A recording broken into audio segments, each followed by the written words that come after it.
सहज श्रृंगार किए उठी धाई। कैसे गई? सहज श्रृंगार। ये बहुत विशेष वार्ता है, इसको ध्यान से समझिएगा। जीवन में जो जितना सहज रहेगा वो उतना सुंदर होगा। ये मैं अपने मन से नहीं बोल रहा हूं, यहां मानस में लिखा है। भगत को बनावट से दूर रहना चाहिए। जो अपने को भगत मानता है, मेरी प्रार्थना है उसको बनावट से दूर रहना चाहिए। हमारे महाराज श्री कहते हैं, बेटा जितनी बनावट उतनी मिलावट।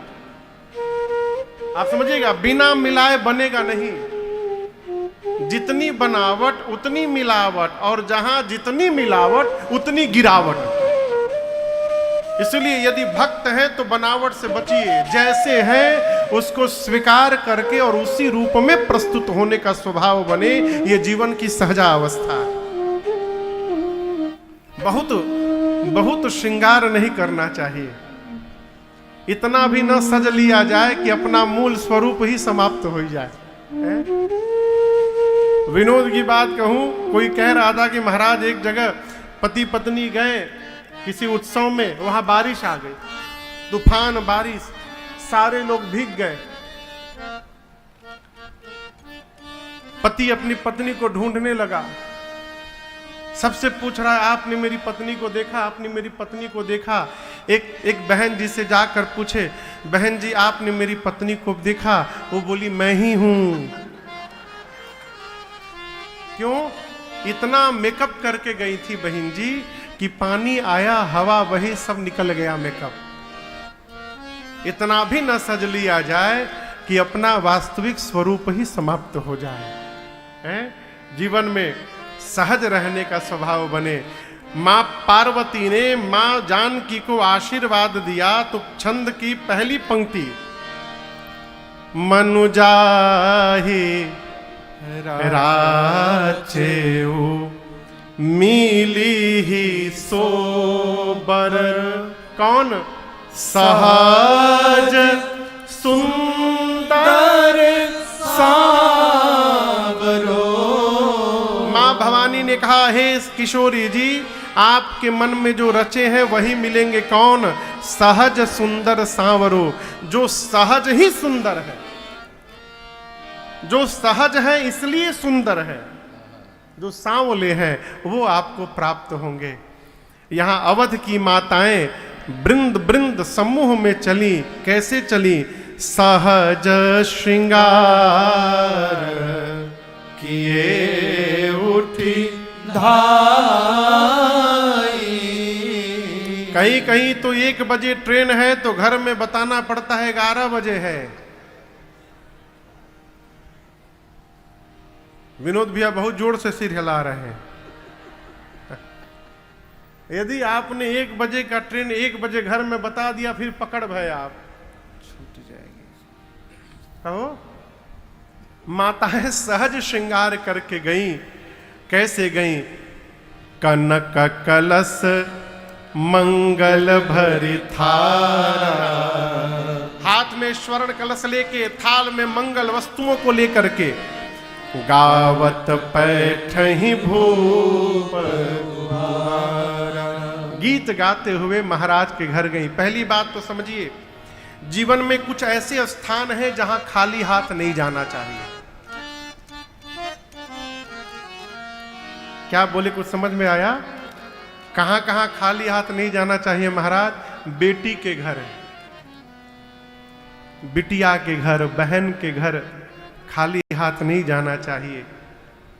राजा के पास खाली हाथ नहीं जाना चाहिए, और किसी संत महात्मा के दरवाजे खाली हाथ नहीं जाना चाहिए।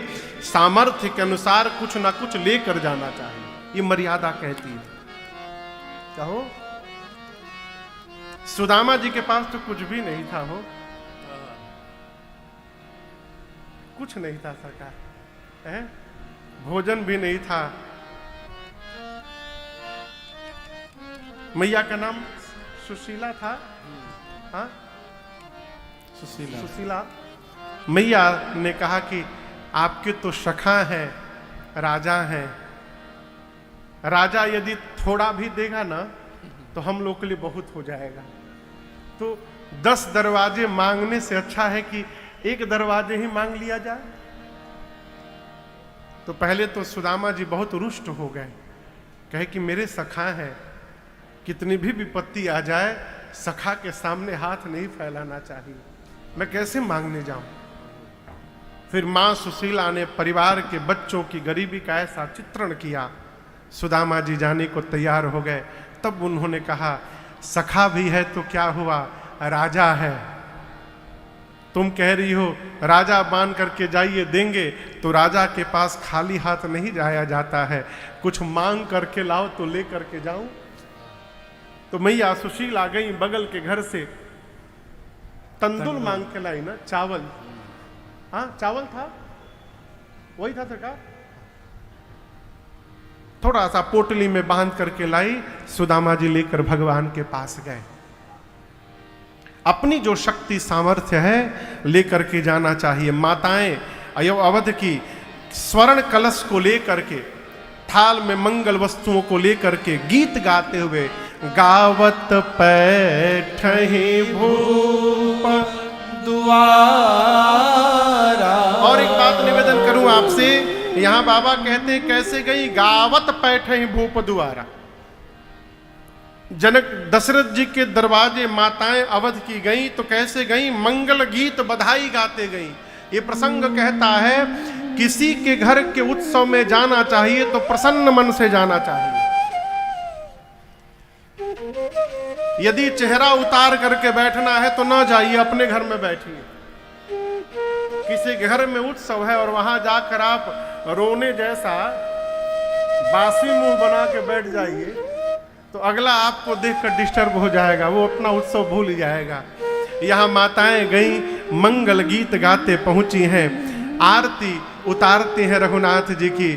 करी आरती नेवछावर करही, क्या नेवछावर करती हैं, अर्थ धर्म नहीं, अपने मन को नेवछावर करती हैं। देखिए भगवान को हमारे अर्थ की आवश्यकता नहीं है, जो पूरे जगत को देते हैं उनको हम और आप क्या दे पाएंगे, है? भगवान को अर्थ की आवश्यकता नहीं है, भगवान को हमारे मन की आवश्यकता है। इसलिए भगवान शरीर तन परिवार में लगाए रहिए, अर्थ समाज में लगाए रहिए, मन भगवान में लगाए रहिए। इसी व्यवहार से हमारे शरीर का जीवन का उद्धार हो सकता है। माताएं बार बार भगवान के चरणों में दंडवत करती हैं, बार बार शिशु चरण अनि परहि। पूज्यपाद गोस्वामी तुलसीदास जी कहते हैं, अयोध्या के गृह गृह बाज बधाव शुभ। एक एक घर में लोग बधाई गा रहे हैं, क्यों? प्रगटे सुषमा कंद, हर्षवंत सब जहाँ तहाँ, नगर नारी नरवृंद। पूरी अयोध्या में लोग बधाई उत्सव मना रहे हैं, चक्रवर्ती जी भी आनंदित हैं। तब तक एक दासी ने आकर सूचना दी, महाराज बधाई हो। कैकेयी सुता सुमित्रा दो, कैकेयी सुता सुमित्रा दो, सुंदर सुत जनमत भयो, सुंदर सुत जनमत भयो।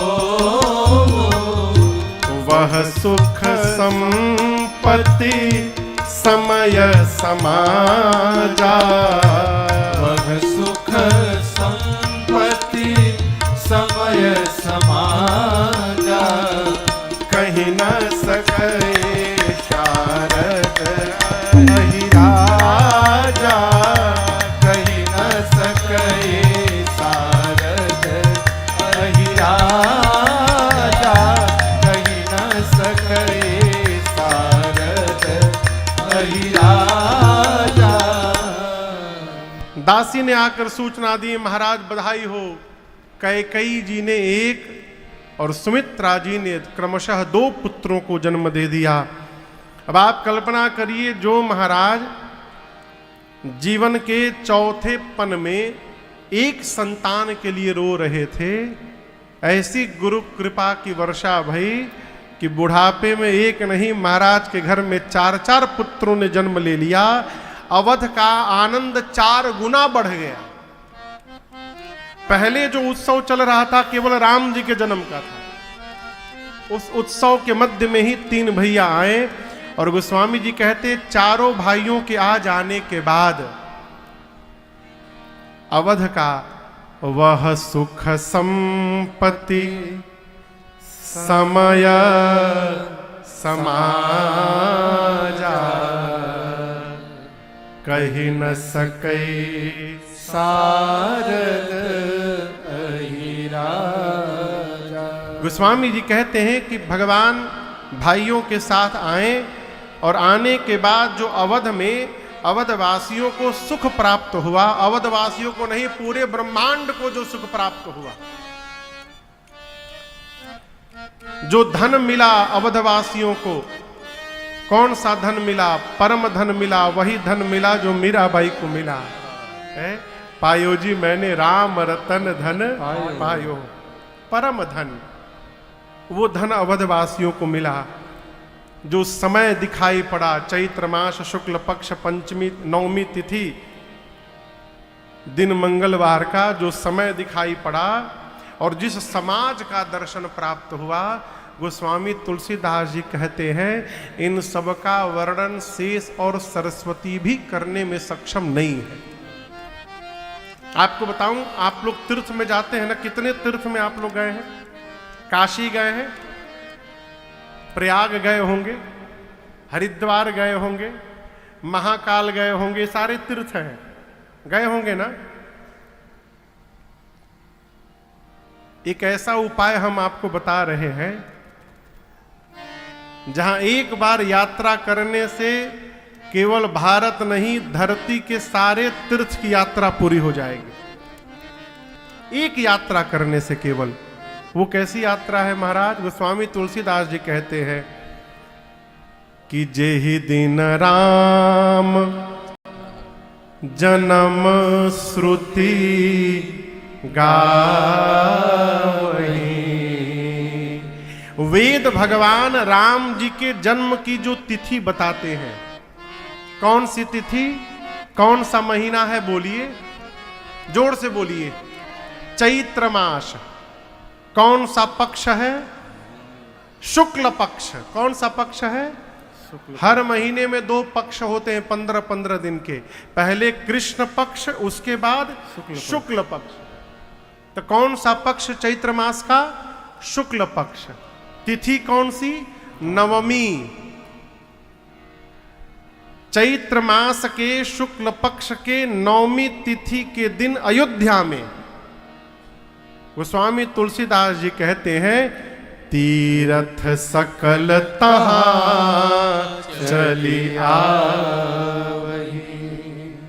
रामनवमी के दिन ब्रह्मांड के जितने तीर्थ हैं, सारे तीर्थ राम जी का दर्शन करने के लिए अयोध्या में उपस्थित हो जाते हैं। उस दिन जो मनुष्य अयोध्या में पहुंच गया, केवल अयोध्या जाने मात्र से उस जीव को सभी तीर्थों में जाने का फल प्राप्त हो जाता है। ये मानस इसका प्रमाण है,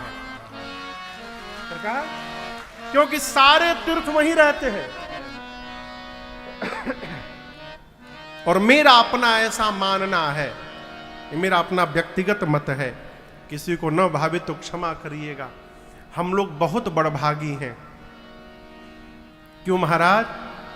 क्योंकि ये संयोग प्रत्येक वर्ष केवल एक बार बनता था, लेकिन हम और आप इतने बड़भागी हैं कि इस वर्ष ये संयोग 2 बार बना है।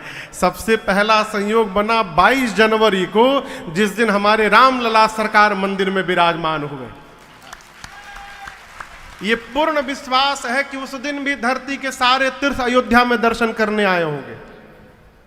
और दूसरा, जिस दिन रामनवमी 16 या 17 अप्रैल को रामनवमी थी, उस दिन ये संयोग बना हुआ। कोई जीव एक तीर्थ घूम कर आए, उससे पूछा जाए कैसा रहा, क्या देखा, अरे बड़ा आनंद आया हो, इतना आनंद आया बता नहीं सकता। और जहां सारे तीर्थ आ गए हो वहां कितना आनंद आया होगा कौन बता पाएगा। इसलिए गोस्वामी जी कहते हैं शेष सरस्वती कहने में सक्षम नहीं है।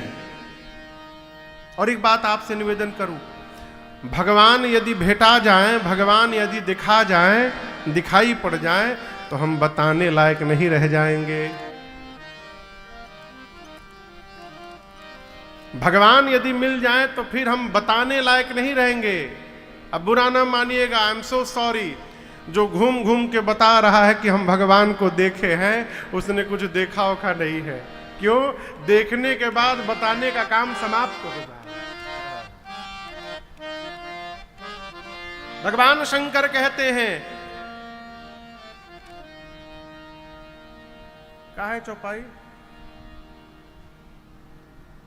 ए जिजे ही जाने जग जाए है राए, भैया जही जाने जग जाए है राए, जागे जथा सपन भ्रम जाए, जागे जथा सपन भ्रम जाए, जागे जथा सपन भ्रम जाए। भगवान शंकर ने मां पार्वती से कहा, देवी आप कमरे में रात में सोई हैं, ठीक समझ रहे हैं ना मेरी बात को? बिस्तर पर आप सोए हैं, कमरे में अंधकार है, लाइट नहीं है, और आपके बिस्तर के नीचे एक मोटी रस्सी रखी हुई है।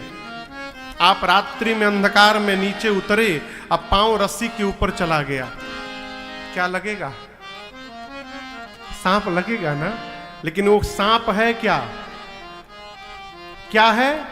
रस्सी। सर्प क्यों लग रहा है? क्योंकि प्रकाश नहीं है।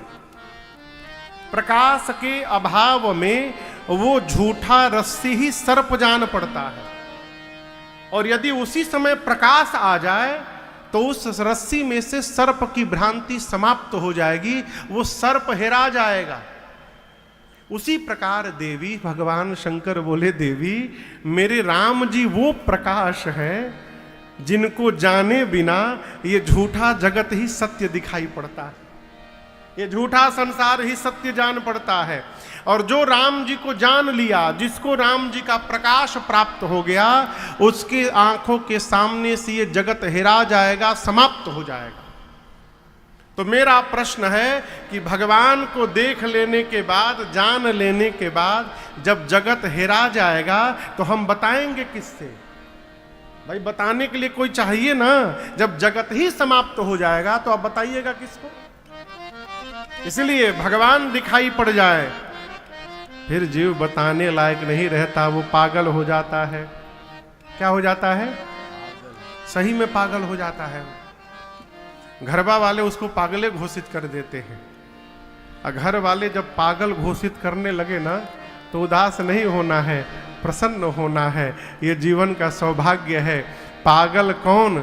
जो भगवान को पा करके उन्हीं में गल गया है, वो पागल हो गया, पाकर विलीन हो गया।